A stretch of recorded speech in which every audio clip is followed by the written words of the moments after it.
Les amis, j'espère que vous allez tous très bien. Je suis vraiment désolé pour cette longue absence. Ça fait quasiment un mois que j'ai pas posté de vidéo. Alors il y a plein d'explications. J'ai pris pas mal de vacances sur cette fin d'année et ce début d'année, donc j'ai pas pu poster de vidéo. Autre chose, le contexte autour du club, je vous avoue les gars, m'a un peu dégoûté ces derniers temps. Le licenciement d'Amorim, j'étais vraiment dégoûté parce que tout simplement. Ça s'est pas fait sur des résultats sportifs, ça s'est fait sur une guerre d'ego avec Wilcox, ça s'est fait sur des déclarations légitimes d'Amorim suite à des mensonges du board sur des recrues cet hiver, etc. Bref, le club m'a un peu dégoûté, les dirigeants m'ont dégoûté, mais j'aime trop Manchester United pour ne plus poster de vidéos, j'aime trop mon club pour ne plus le suivre, ça changera jamais. Mais voilà, ça explique aussi pourquoi j'ai pris une petite pause. Mais là, retour des vidéos comme d'habitude, preview, débrief d'après-match, des petites analyses par-ci par-là, vous connaissez comme d'habitude, ça changera pas. Donc vraiment, bah, désolé hein, pour cette longue pause, je sais qu'on m'a envoyé des messages, etc. D'ailleurs, suivez-moi sur Twitter, je suis toujours actif, même si j'ai pas fait de vidéo, je suis toujours actif sur Twitter. C'est là-bas que ça se passe vraiment en direct quand il se passe des choses. Je suis très actif là-bas, donc n'hésitez pas à me suivre. Mais bref, une fois que ça c'est dit, les gars, Michael Carrick. Michael Carrick, premier match sur le banc de Manchester United en championnat, première victoire. Et quelle victoire dans le derby de Manchester contre Manchester City. Victoire 2 buts à 0. Honnêtement, on aurait pu gagner 4-5-0, ça aurait pas été choquant. Il y a des faits de jeu, on va y revenir en détail. J'ai beaucoup de choses à dire. J'ai pris beaucoup de screens du match pour débriefer tout ça avec vous. On va parler bien évidemment des actions, les buts qui ont été refusés, notamment un. Voilà, c'est litigieux, je pense qu'on s'est fait avoir sur un des buts. Bref, ça répond aussi au match aller où on s'était fait laminer, humilier, 3 buts à 0. Et ben là, c'est pareil, on leur a rendu l'appareil à la maison, on les a humiliés tout simplement, ils ont vraiment pas existé. Regardez les XG, 0,45 XG Manchester City, ça leur ressemble pas. 2,27 pour nous, je vous dis, hein. On aurait pu gagner beaucoup plus aujourd'hui.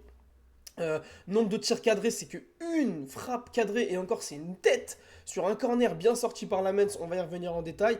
Au classement les gars, on est cinquième du classement, Liverpool s'est fait accrocher hier par Burnley, Chelsea a gagné hier, Brentford n'a pas su concrétiser hier, a perdu, donc ça permet contre Chelsea justement, ça nous permet de rester cinquième au classement, quoi qu'il arrive à la fin de ce week-end. Donc les gars, on va savourer ça, savourer ça. Le club avait besoin d'une victoire contre Manchester City, avait besoin de retrouver un peu de bonheur après toutes ces dernières semaines un peu tumultueuses. Euh, voilà, après, il faut pas s'enflammer, bien évidemment, faut pas s'enflammer. Premier match de Michael Carrick, on connaît tous le syndrome du nouveau coach, où dès qu'il y a un nouveau coach, bah, les joueurs, je sais pas, se dépassent, il y a un supplément d'âme, ils te sortent le match de leur vie, les deux trois premiers matchs, ils sont vraiment méconnaissables. On est en plein dedans, on est en plein dedans. Donc faut pas s'enflammer, bien évidemment, on faut savourer, mais faut pas tirer trop de conclusions, parce que aussi on a joué une équipe qui nous a mis dans les meilleures dispositions, on va pas se mentir. Moi, hier, effectivement, il y a un excellent résultat, mais j'ai rien appris sur mon équipe, j'ai rien appris sur mes joueurs, j'ai rien appris de nouveau que ce qu'on n'a pas vu avec Ruben Amorim, parce qu'on était face à une équipe qui venait nous chercher, face à une équipe qui avait le ballon, on va regarder les statistiques, hein, une équipe avec 68% de possession de balle, donc une équipe qui nous a mis dans les meilleures dispositions parce qu'on sait qu'on est une équipe très forte en contre, très forte pour aller surprendre l'adversaire rapidement sur des phases d'attaque rapides, et on va le voir sur ce match, il y en a eu pas mal. Moi, j'attends de voir contre des équipes bloc bas qui vont nous attendre, qui vont nous laisser le ballon parce qu'on sait que contre ces équipes-là, on a du mal depuis le début de saison. Contre les équipes qui nous laissent pas le ballon, on sait qu'on sait être dangereux, on a la possibilité d'aller vite vers l'avant. C'est les matchs qu'on aime et c'est ce qu'on a eu hier. Donc c'est pour ça qu'il ne faut pas tirer de conclusions trop hâtives, ne pas s'enflammer, savourer bien évidemment. Je ne veux pas faire le rabat-joie, mais les gars, il faut pas non plus s'enflammer. Bref, en image sur le match. Ah oui, excusez-moi, on n'a pas vu la compo avant de regarder en image le match. Composition, donc on revient sur un 4-2-3-1, le 4-2-3-1 de Ole Gunnar Solskjaer, etc., etc., d'Eric Ten Hag. Le 4-2-3-1 qui nous a tellement fait pleurer du sang, les gars. J'ai revu le back four maudit avec Shaw, Dalot sur les côtés. Honnêtement, je vais tirer sur personne aujourd'hui, hormis peut-être Dalot parce qu'il aurait dû prendre un carton rouge en début de match. Sur une vilaine semelle au genou sur Jérémy Doku. Normalement, c'était carton rouge. Donc, s'il prend ce carton rouge-là, le match, c'est pas du tout le même. Mais sinon, toute l'équipe a tenu son rang. Lamens, il a eu à faire une seule parade, il l'a faite quand il fallait. Et c'est ça qu'on attend de lui. Maguire, Martinez, excellent match de la charnière centrale. Surtout, Martinez, vraiment un monstre. Luke Shaw cohérent. Double pivot, Mainu Casemiro, très très bon. Mainu a fait taire les critiques, Mainu a donné tort à Ruben Amorim. Mainu a fait un match XXL au milieu de terrain, que ce soit défensivement, offensivement, dans la façon de gérer le tempo du match. Vraiment, Mainu, rien à dire. J'attends de lui qu'il confirme, bien évidemment, mais pour le coup, rien à dire. Ahmad, retour de Cannes, excellent. Dorgu, pour moi, mon homme du match. Voilà, ils ont donné l'homme du match à Casemiro, mais honnêtement, ça aurait pu être Dorgu, ça aurait pu être Bruno, ça aurait pu être. Bref, ça aurait pu être beaucoup de monde. Ils ont fait le choix de le donner à Casemiro, c'est pas choquant. Mais pour moi, c'est Dorgu, mon homme du match. Offensivement, incroyable. Défensivement, incroyable. Les gars, on tient peut-être quelque chose sur ce poste d'ailier gauche avec Dorgu parce qu'il est vraiment excellentissime. Rien à dire. Bruno Fernandes, un match XXL. Ça fait du bien de le revoir un cran plus haut, même si avec Ruben Amorim, dans les faits, il jouait assez haut aussi. On l'a vu plusieurs fois, mais excellentissime. Brian Bemo, match un peu compliqué dans l'axe, on sent que c'est pas vraiment son poste, mais voilà. Il met son but sur la contre-attaque magnifique, il met son but, retour de Cannes, ça fait du bien, ça fait plaisir. J'ai été un peu déçu honnêtement de ne pas voir Sesko hier titulaire parce que il était en forme, il a marqué 2 buts récemment. Assez déçu, enfin déçu de ne pas voir Cunha parce que j'aime beaucoup le joueur, mais sur sa forme du moment c'était assez logique de ne pas le voir. Mais sinon voilà, la compo 4-2-3-1, ça va être du classique jusqu'à la fin de saison. Faudra pas s'attendre à comment dire, des fantaisies tactiques comme Amorim pouvait voir, ça va être du classique, on sait à quoi s'attendre. Ça a été efficace hier, mais encore une fois, j'attends de voir ça contre des équipes qui vont nous laisser le ballon. Ce que j'ai beaucoup aimé hier, je vais essayer d'aller vite, sinon la vidéo va durer 1 heure. Ce que j'ai beaucoup aimé hier, avant toute chose, c'était les intentions, l'agressivité, la solidarité, l'impact dans les duels, c'était tout ça. Tout ça, vraiment, les intentions d'aller vite vers l'avant. On arrivait à exploser Manchester City très rapidement en quelques passes. Et là, ça s'est vu avec Luke Shaw qui va sauter plusieurs lignes pour trouver Bruno Fernandes dans l'intervalle. Bruno Fernandes qui va contrôler, temporiser comme il sait faire parfaitement, vraiment. Son QI foot, les gars, c'est, je pense, un des meilleurs joueurs du monde dans ce registre. Il va attendre que Dorgu fasse la bonne course pour venir grappiller les quelques mètres et se mettre à son niveau. Il va lui glisser. Dorgu qui va centrer en première intention. Corner. 2 minutes de jeu, corner. Déjà, on annonce les intentions. Sur le même corner qui est frappé deuxième poteau. Je pense que c'est quelque chose qui est travaillé, les gars. Aux entraînements. Ces corners-là, au deuxième poteau, on a vu De Ligt qui marque contre Tottenham. On a vu plusieurs fois des corners dangereux tirés au deuxième poteau où Casemiro est là. Et là, c'est Maguire qui est trouvé au deuxième poteau. Barre transversale. Donc là, au bout de 3 minutes, ça peut faire 1-0 pour Manchester United. Là, on plante le décor. Manchester City ne s'attendait peut-être pas à nous trouver aussi agressifs, une équipe avec autant de dalles, parce que on a traversé une période assez compliquée. Mais les gars, on leur a mis un bouillon dans l'impact physique et dans l'agressivité. Ils ne savaient pas quoi faire. 6e minute de jeu. Et là, une action que j'aime beaucoup parce que regardez le nombre de passes qu'on va faire pour se retrouver dans une situation dangereuse. Et c'est ça aussi que les gens ils disent là sur les réseaux sociaux, Manchester United, ADN, machin, ça va vite vers l'avant, etc. Et oui, c'est vrai, quand c'était l'époque, la grande époque Sir Alex, on n'était pas une équipe très sexy, flamboyante, tiki-taka, machin. C'était aller vite vers l'avant, un jeu très pragmatique, trouver les passes qui cassent les lignes, les passes progressives, etc. Et là, c'est ce qu'on va faire. Luke Shaw, juste devant notre surface de réparation, qui va trouver Dorgu. Dorgu qui va temporiser et trouver Casemiro dans l'intervalle, dans l'axe. Casemiro, en première intention, sans contrôle, il a déjà pris l'information qui trouve Bruno Fernandes. Bruno Fernandes qui est entouré du joueur de Manchester City et encore une fois qui va avoir la qualité technique et l'intelligence pour faire remonter Diogo Dalot, lui laisser le temps de remonter tout le terrain. Diogo Dalot qui va décaler Ahmad, et Ahmad qui va centrer en première intention, ça va être contré dans la surface. Kobe Menu qui la récupère et qui frappe. Donc là on a mis 6 passes pour remonter tout le terrain, et ça c'est des choses qu'on sait faire avec Ruben Amorim, on a vu ce genre de choses, donc c'est pas nouveau. Mais là ce qui m'a vraiment choqué, c'est la qualité, la justesse technique, parce que très souvent, on arrive à remonter le terrain avec Ruben Amorim, et une fois arrivé dans le dernier tiers, c'était la mauvaise passe, c'était la mauvaise course, c'était le mauvais contrôle. Là, tout était parfait, et tout est parfait sur plusieurs actions dans ce match, et ça se finit sur une frappe. Moi, j'aime bien quand les actions se terminent, même si ça fait pas but, même si ça fait 6 mètres, au moins que ça se termine, qu'on se mange pas une contre-attaque de l'espace, et qu'on se prenne un but ou une action dangereuse. Ensuite, récupération au milieu de terrain de Casemiro, ça fait peut-être faute ici sur Rodri. Au ralenti, il touche pas le ballon, mais bref, tant mieux. Ahmad qui récupère le ballon, et là, ce que j'aime chez Ahmad, c'est que c'est un joueur qui a la capacité de fixer et de aspirer les défenseurs sur lui et pour libérer de l'espace pour ses coéquipiers. Et là, il va aspirer 2 joueurs, je crois que c'est Rodri et je sais plus à qui d'ailleurs, je crois que c'est Nathan Ake. Donc, ce qui va laisser Bruno Fernandes le temps et l'espace pour centrer, et un centre magnifique, les gars. Il a prendre l'extérieur, intérieur, je sais pas ce qu'il fait. Bref, un pied chewing-gum tellement flexible. Il va essayer de trouver Brian Bemo. Brian Bemo qui va pas pouvoir la prendre. Et c'est Dorgu qui va la récupérer. Contrôle, frappe. Donnarumma qui va faire une belle frappe. Un bel arrêt. Donnarumma nous a dégoûté sur ce match. Je vous dis, hein, on aurait pu terminer à 3, 4, 5-0 entre les deux poteaux. On verra après.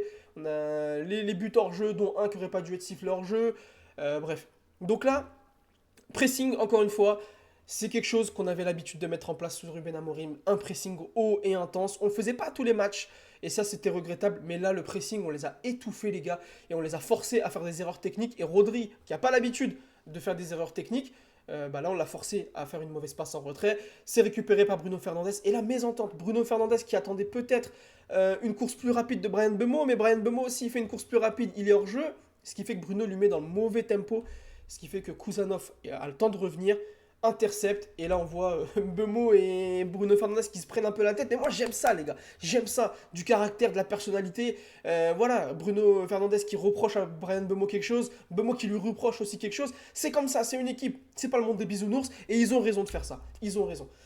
Là, premier but hors jeu. Voilà, oui, il y avait hors-jeu, Amad Diallo était hors-jeu. Donc là, on aurait peut-être pu finir à 1-0 à la 30e, 32e minute de jeu, mais bref, hors-jeu. Lamens qui nous sort l'arrêt qu'il faut à 0-0 à la 36e minute de jeu. Là où il est important, Lamens, c'est que déjà, il se prend que des buts limite push-casse. J'avais tweeté ça, d'ailleurs, le tweet avait bien tourné.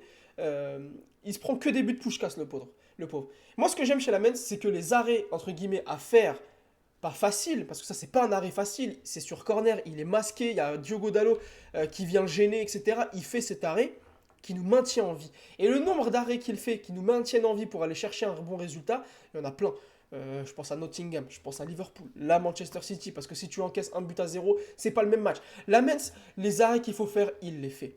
Il se prend très peu de buts évitables où il fait une bourde, machin et tout. Lamens, c'est un gardien qui est très fiable et je suis très content de l'avoir parce que des buts comme ça, Bayindir ou Onana, on se les prend et ça fait un 0 pour l'adversaire et on revient jamais. Deuxième but, hors-jeu de Bruno Fernandes, Lisandro Martinez qui va trouver Bruno Fernandes qui fait une course un peu trop rapide. Et Martinez, le match de porc qu'il nous fait, les gars, le match de fou qu'il nous fait. Défensivement, il a pocket Erling Haaland qui fait 3 mètres de plus que lui. Bref, magnifique ouverture. Bruno Fernandes qui va dribbler 640 joueurs, il marque, mais ça fait hors-jeu. Lisandro Martinez, encore une fois, encore lui juste après, à la 53e minute, qui vient écœurer Erling Haaland sur une des rares occasions qu'il a eu. Je crois que c'est la seule occasion qu'il a eu d'ailleurs, Erling Haaland, parce que Martinez lui a mis une pression de tous les instants, les gars. Ouais, magnifique retour, tacle défensif magnifique dans les pieds d'Erling Haaland, qui vient contrer cette frappe et qui vient écarter le danger. 56e minute, là j'étais un peu énervé honnêtement sur Casemiro pour deux choses. Première chose, parce que juste avant de faire cette petite frappe là, il a essayé de lober par-dessus Donnarumma. Il y a Nathan Ake qui vient le toucher, le tacler dans la surface de réparation. Il aurait pu tomber. Alors vous allez me dire oui, c'est du vice, heureusement qu'il n'est pas tombé, on n'est pas comme ça. Moi je serais tombé les gars, moi je serais tombé, je vous avoue, parce qu'il y a le contact, il déséquilibre Casemiro, ce qui fait qu'il ne peut pas ajuster la frappe comme il veut. Il essaye de passer un petit lob par-dessus Donnarumma qui a le réflexe de laisser traîner la jambe, très bien, bien joué à lui. Il arrête cette frappe, mais allume-moi, mets-moi un pétard, Casemiro, mets-moi un pétard, peu importe. Ça peut être contré, rentré, bref. Là, j'étais un peu énervé, honnêtement. Autre arrêt impressionnant de Donnarumma. Je vous dis, les gars, en deuxième mi-temps, on les a tellement étouffés dans leur camp. On les a mis sous pression de tous les instants. Et là, c'est Bruno Fernandes qui va trouver au deuxième poteau. Là, on voit Dorgu et Brian Bemo. Dorgu qui est un peu hors jeu. Mais plusieurs fois, on a vu ce genre de centre depuis le début de saison. Où Bruno Fernandes, qui est dans l'angle opposé de la surface de réparation et qui va centrer à l'opposé, comme ça. Un espèce de centre très sortant avec beaucoup d'effets. Il y a eu beaucoup de fois où on l'a vu cette saison. Et là, c'est Brian Bemo qui va faire une demi-volée écrasée avec un rebond. Et Donnarumma, arrêt réflexe magnifique, honnêtement. Et ça fait toujours 0-0 à la 62e minute. Et là, but du 1-0, les gars. Une contre-attaque à montrer dans toutes les écoles de contre-attaque. C'est une contre-attaque éclair. Manchester City se font ouvrir. Donc là, c'est coup franc dans l'axe, aux 30-35 mètres. Dégagé par Maguire, c'est récupéré par Brian Bemo, qui a la lucidité et l'intelligence de mettre une espèce de dribble extérieur sur Ryan Cherki qui va se transformer en passe pour Bruno Fernandes. Bruno qui va remonter tout le terrain et qui va avoir 1, 2, 3 solutions pour lui.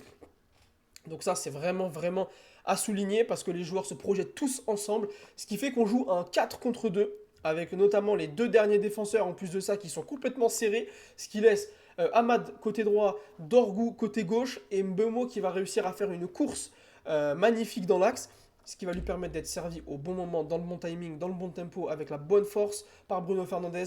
Et sans contrôle, il va venir croiser sa frappe. 1-0, Bryan Mbeumo, 1-0, Manchester United. La contre-attaque est magnifique, l'action est magnifique, le tempo dans lequel Bruno Fernandes donne le ballon, c'est magnifique. Vraiment, une contre-attaque, comme je vous dis, à montrer dans toutes les écoles de contre-attaque. Je sais, ça n'existe pas. Mais ça fait plaisir. Le retour de nos canistes, Bryan Mbeumo, Amad Diallo, Bryan Mbeumo qui est décisif, qui marque le but du 1-0. Très très très content de le retrouver, ça fait vraiment plaisir.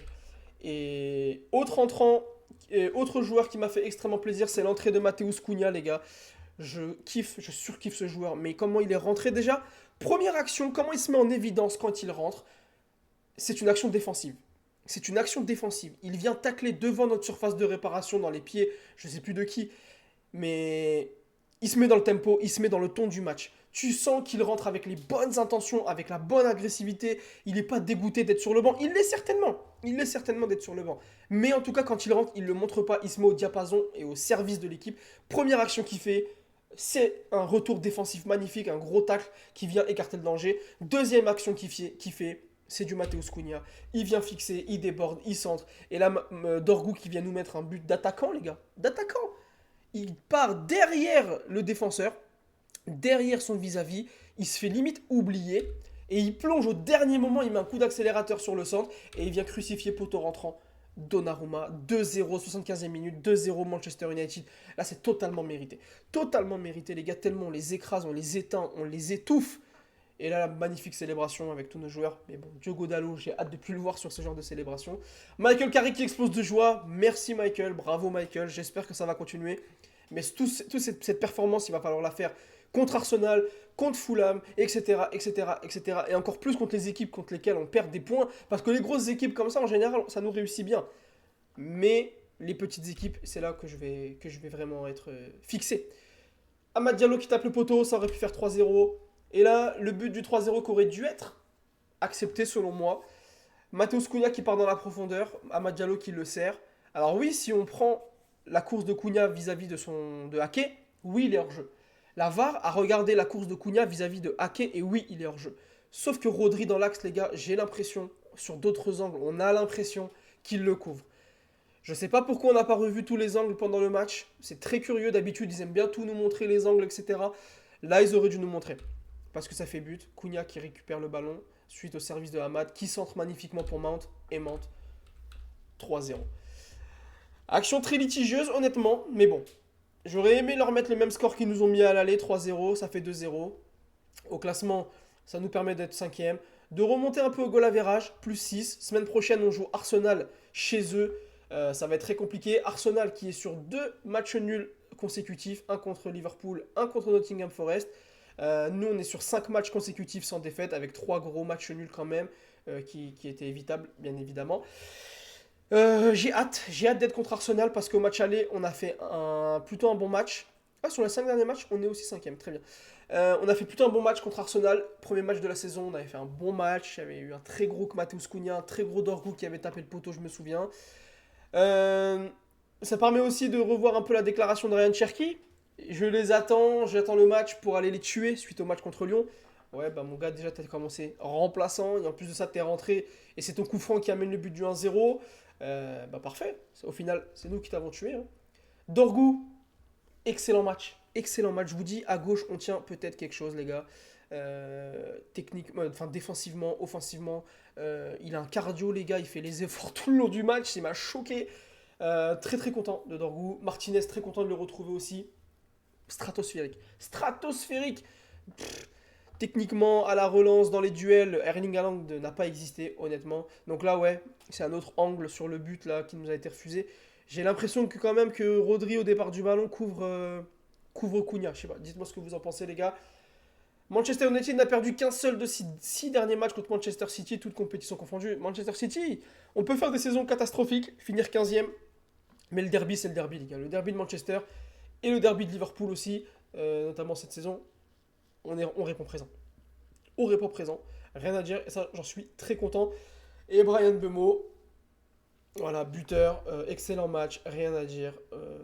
Très content du retour des joueurs de Cannes et surtout très content de Michael Carrick qui commence parfaitement son aventure sur le banc de Manchester United en Première Ligue. Va falloir confirmer, encore une fois, contre les équipes qui vont nous attendre, qui vont jouer bloc bas, qui vont nous laisser le ballon. On va voir ce qu'il va mettre en place, on va voir s'il a des idées sous son manteau. On va voir, on va voir, on va voir. Manchester City, c'est très bien, je suis très content, mais je m'enflamme pas. C'était une équipe dans le dispositif, dans la tactique, etc., qui nous réussit bien, qui est faite pour nous. Mais bref, je vais pas mâcher mon plaisir. On les a étouffés, on les a étouffés dans les duels, dans les XG, bref. En tout cas, je suis de retour, je referai les vidéos régulièrement comme d'habitude les gars. Continuez de vous abonner, à me donner de la force, etc. Merci, merci, merci pour votre fidélité. Merci à tous les gars qui sont venus m'envoyer des messages pour prendre de mes nouvelles. Merci, vous êtes les boss, vous êtes les boss. Encore une fois, le club m'a un peu saoulé dernièrement, mais là je suis très content. On va repartir de bon pied sur la phase retour du championnat en espérant accrocher une place européenne.